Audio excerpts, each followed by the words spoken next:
If the money doesn't go through, and the Riders were talking about they would be $10 million in debt, but what do you know about how that team runs and what they're facing? What they said was it would be a $10 million loss. Mm-hmm. So I think the one thing that I've learned through the pandemic is that Canadians don't really know the dollars and cents of the Canadian Football League. So what is it with the Riders?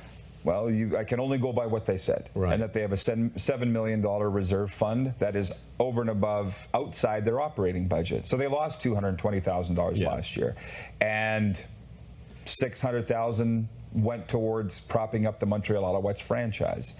Either way, they lost money, Costa.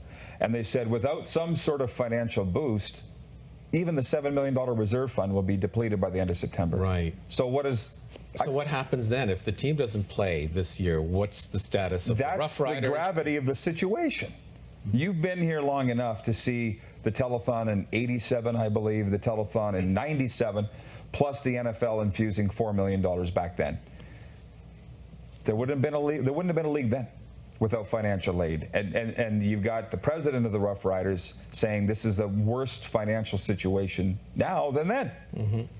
It's potential of bankruptcy.